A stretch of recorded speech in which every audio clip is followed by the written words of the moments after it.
Hey family, we're back again. I think we're going to finish this book in March. And then we're going to get into some of that how to raise your own salary by Napoleon Hill. But right now we are learning so much from this Psycho-Cybernetics and Dr. Maxwell Maltz. Formal education or pay your living.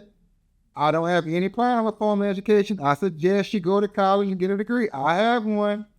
Nothing wrong with that. All my kids have one. Nothing wrong with that.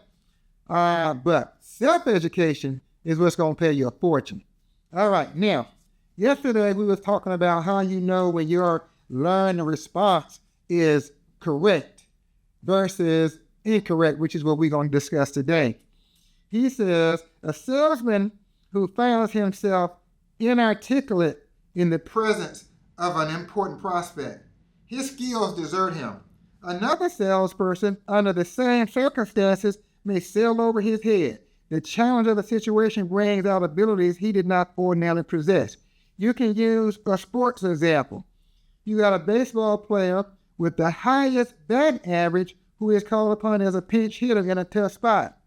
The manager frequently turns down the man with the highest batting average for a player who is known to come through in the clutch, meaning they can hit the ball ordinarily, but then when the pressure comes, he strikes out. You got to get the point who can perform in the clutch.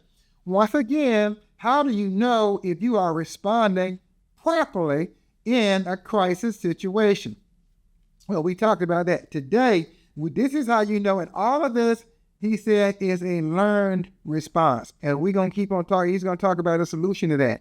But the learned response is incorrect when you have three things going on. You know your success mechanism is not working properly and react in a crisis. But number one, the crisis can rob you of the skill. You just forget what you already know how to do. You done it a million times. All of a sudden, you don't know how to do it. You done said it a million times. You forget your presentation. You forget your lines. You forget how to close. You forget how to ask the right question, the same question you done asked a million times. That's when you're not reacting properly. Number two, you feel out of control. Out of control. You're anxious and nervous and sweating and carrying on in a situation that you have been trained for repeatedly. That is some learned response that we got to learn how he's going to teach us how to correct.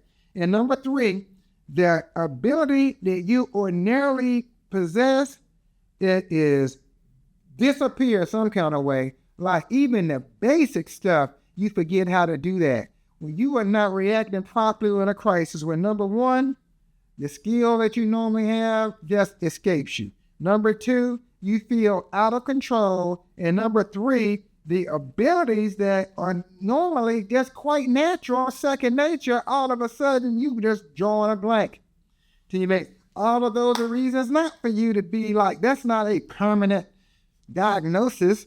No, that's just something we need to be thinking about, something that we can correct, something that we can get better, because when our thinking gets better, everything else gets better. So we got to be thinking about what we're thinking about and always working on improving how we think.